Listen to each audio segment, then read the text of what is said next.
and this is about suing the suburbs. Now, we've all heard not all heroes wear capes.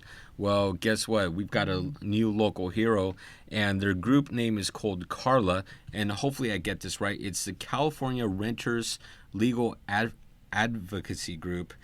And basically what they do is they sue cities that block housing development projects. So they are the new heroes of the Bay Area. Yeah, no. When I heard about what their modus operandi was, I immediately had a man crush. That was just it was great. I was like, wow. I mean, more. Next year when we go to Comic-Con, I'm gonna dress up like Carla. That might be kind of cool. We have no idea what Carla looks like, but she sounds very empowering. I gotta figure out their logo. Yeah. So that's an interesting twist, because most of the time you hear us talking about NIMBYs or not in my backyard. And these are individuals suing developers or slowing developers down. And many times the cities themselves don't necessarily make it easy for a developer to go through. And then this new group, Carla, that's the acronym of this group. They're actually trying to make it easier for development to go through when cities themselves are standing in the way, because they also see and recognize the fact that the only way that things are going to get better infrastructure-wise is to create additional housing and make it easier to actually live in the Bay Area, so that these rent prices don't just continually go higher and higher. Yeah, and so far they've sued 9 cities and reached settlements that led to construction on 4 of those 9 cases. No, I read about that. Again, I was just, wow, where has this group been all my life? So, I mean, I'd love to at some point in time reach out to them and see how we could help each other out. Maybe we can get them on the show too. No, that would be But they're awesome. basically using the California Housing Accountability Act to push this agenda forward.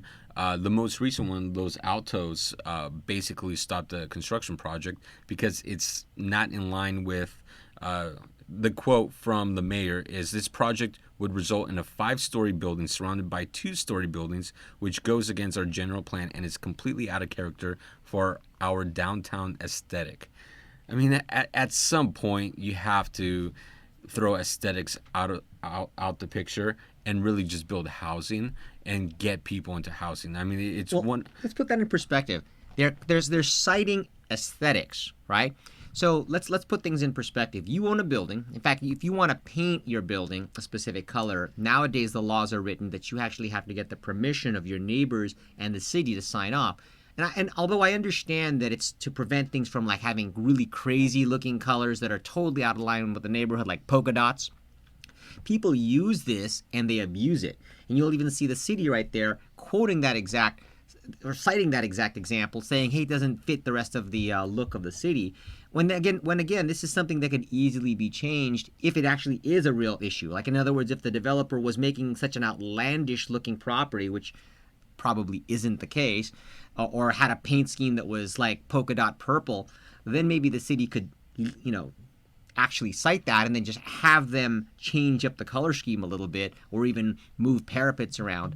But in their case, they were trying to stop it altogether on this flimsy excuse of it doesn't look like the rest of the other buildings, as opposed to make these changes and we'll approve it. Yeah, and one of the cases, it led to 220 units being built in Dublin near BART.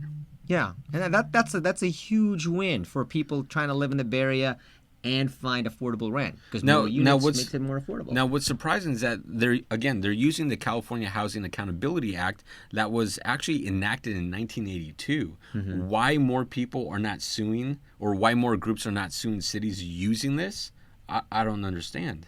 I mean, recently, Governor Newsom signed into law where the state of California can actually sue a city that stops construction if that construction project is in line with city codes. And in fact, they pulled the trigger on that in Mountain View.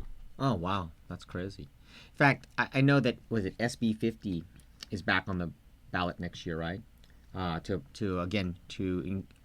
fast track development in areas that are close to high transit zones, or that's going to keep coming back onto at the state level being proposed, because it's something that's greatly needed. Yeah, I actually have a client that is going through a development right now on a 22-unit SRO in San Francisco, and he's he's eagerly waiting to see if that bill can actually get passed. Because if it does, the property he's sitting on stands to a much higher and better use than just 22 SROs. It's in a prime location to go at least